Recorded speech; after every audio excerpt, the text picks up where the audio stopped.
Salam semangat dan bahagia selalu Bapak Ibu Guru Penggerak, tergerak, bergerak, menggerakkan. Kembali lagi bersama dengan saya Rahma Sulistioningsih, Sarjana Pendidikan Calon Guru Penggerak Angkatan 10 Kabupaten Klaten. Di sini saya akan memaparkan koneksi antar materi modul 2.1 pembelajaran berdiferensiasi. Pada pembelajaran berdiferensiasi muncul pertanyaan, apa itu pembelajaran berdiferensiasi? Pembelajaran berdiferensiasi adalah usaha guru dalam menyesuaikan proses pembelajaran di kelas untuk memenuhi kebutuhan belajar individu murid. Artinya, pembelajaran berdiferensiasi adalah pembelajaran untuk mendukung semua murid di kelas kita. Maksudnya apa ya? Ingat, setiap di kelas kita adalah anak yang unik. Mereka punya kelebihan dan kekurangannya masing-masing. Begitu pula dengan minat, gaya belajar, kebiasaan, pola pikir, kemampuan literasi, dan lain-lain. Pasti berbeda. Disinilah diperlukan usaha guru untuk dapat memenuhi kebutuhan belajar murid yang berbeda-beda agar mereka merasa nyaman saat belajar di kelas dan tentunya tujuan pembelajaran dapat tercapai. Berikutnya, pertanyaan yang muncul adalah bagaimana cara untuk dapat melakukan pembelajaran berdiferensiasi di kelas. Agar dapat melakukan pembelajaran berdiferensiasi, guru harus 1. Memahami tujuan pembelajaran, 2. Mengetahui dan merespon kebutuhan belajar murid, 3. Menciptakan lingkungan belajar yang mengundang murid untuk belajar, 4. Melakukan manajemen kelas yang efektif, 5. Melakukan penelitian berkelanjutan.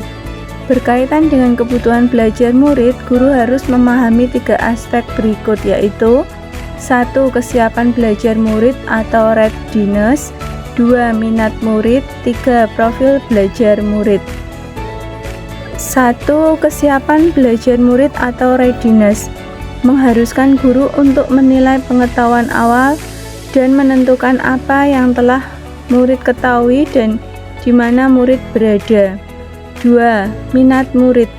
Setiap anak pasti memiliki minat yang berbeda-beda.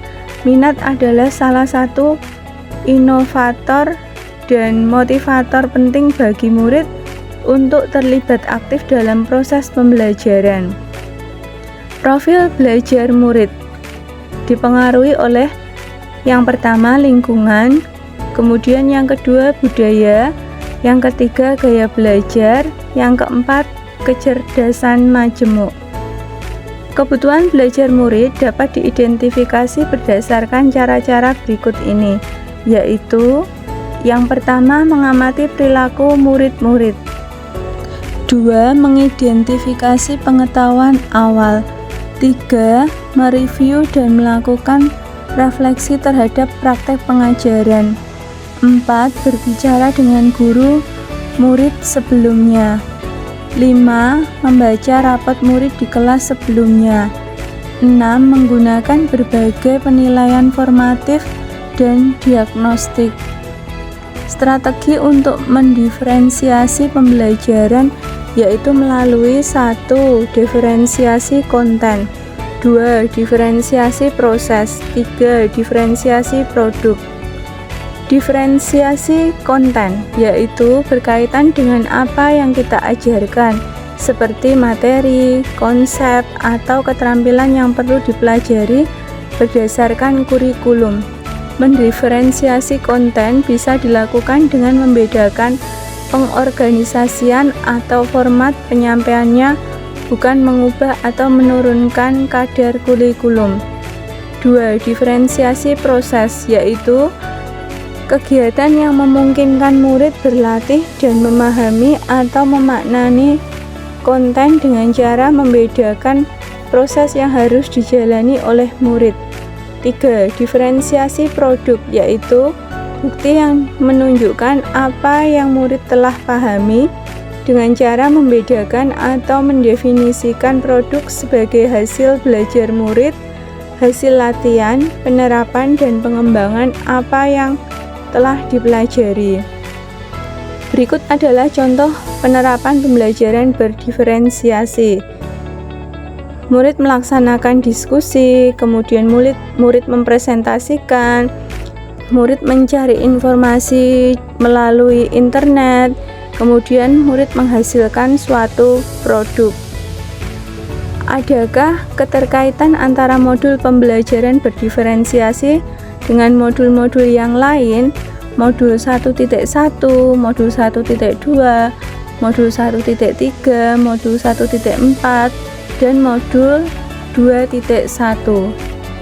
Berdasarkan filosofi Ki Hajar Dewantara, seorang guru untuk dapat melakukan pembelajaran berdiferensiasi, maka guru harus berusaha memenuhi kebutuhan belajar anak sesuai dengan kodrat alam dan kodrat zaman. Pada modul 1.1 dan modul 2.1 ada keterkaitan.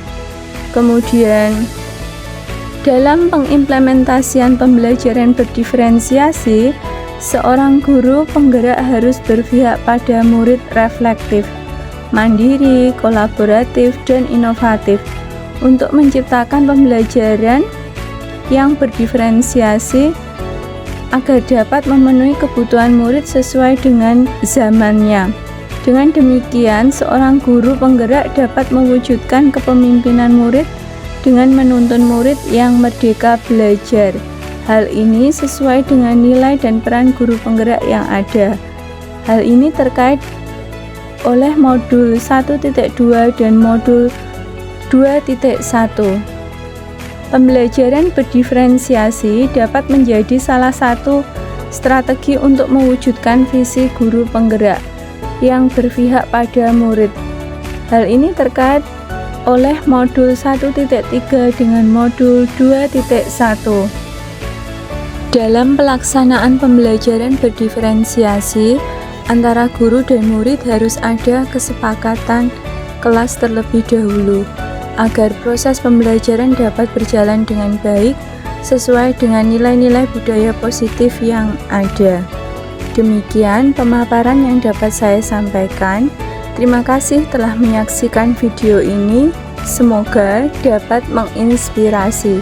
Salam dan bahagia selalu Bapak Ibu Guru Penggerak.